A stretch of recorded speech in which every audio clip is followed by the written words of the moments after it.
serious problems. Don't forget, there is people. He said, I will build my church. It is his church, not yours.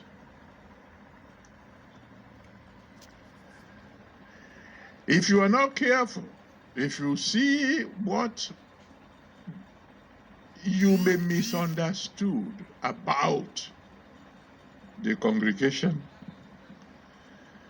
you may begin to query your calling. Numbers chapter 11 from verse 10 to 14. Numbers 11, 10 to 14. When the children of Israel were disturbing Moses, he got to a stage when he said, God, what's going on? Am I their parents? Am I the one who born them? Why are all this happening? And if you are not careful, you might make an ungodly request. Moses said in Numbers 11 verse 15, Numbers 11 verse 15, he said, God, kill me. If you are not careful, it can lead to reduction in anointing.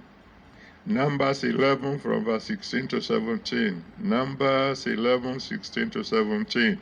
God said, all right, David, Moses, you said the load is too heavy. No problem. Gather me 70 elders, and I will take off your spirit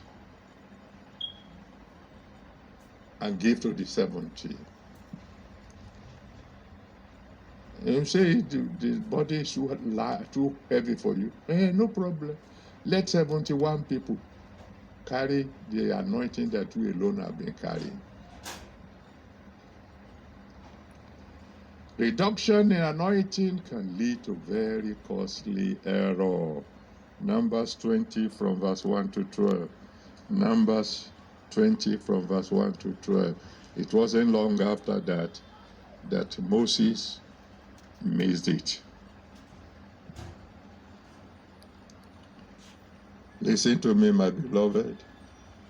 If God takes you high in his kingdom, be willing to pay the price. Be a price to pay. 2 Corinthians chapter 12 verse 15. 2 Corinthians 12 verse 15. Paul said, I will gladly spend and be spent for you. Even though the more I love you, the less I am loved. So whatever you are going through, maybe you are pastoring a church, or you are in charge of a house fellowship, and you look at all the people, you see the way they are reacting to you. Hey, pay the price. Pay the price. I will tell you a story and then I will close. We've had it before. I've been fasting, praying for days on end, continuous fasting. And I was sitting down here in the camp. In those early days, my office, one little wooden office, was very near the expressway. And I woke up, in the morning I prayed all night. I was tired for one reason or the other. I was just low in the spirit. And I just said to myself, why am I killing myself? The people I'm praying for don't care anyway. All they want to pray for me, pray for me, pray for me. They never even consider you. They don't care. I heard on the table and I fell asleep. When I woke up with a start, there was a young girl standing before me. The office is very small, just in the door. It's directly to the office. Carrying a cake in her hand. Very little girl. Came all the way from Ikoyi. I said, sir, I don't know whether it is God I had or not. I've never heard him before. But he said I should take, the voice I had say I should take this cake to you at the camp. I don't think the devil will ask me to take a cake to a pastor. I took the cake from her. I prayed for her and she left. And I heard God say loud and clear, I thought you said nobody cares. I'm not a cake man, but I ate every bit of that cake with joy. I should grow higher in things of God.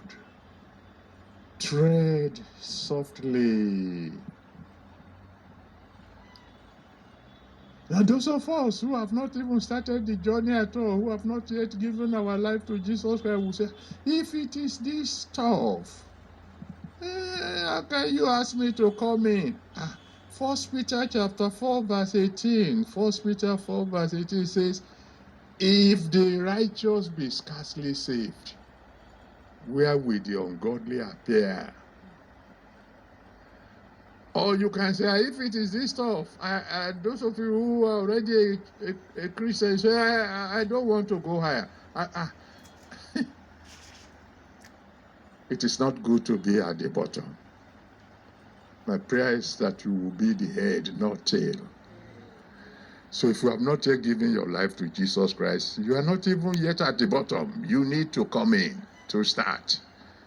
And then you can then begin to grow in the Lord. So if you want to give your life to Jesus Christ, please bow your head and say, Lord, save my soul. I want to taste you, Lord. One day I too want to be high in the Lord. But in the meantime, I want to start with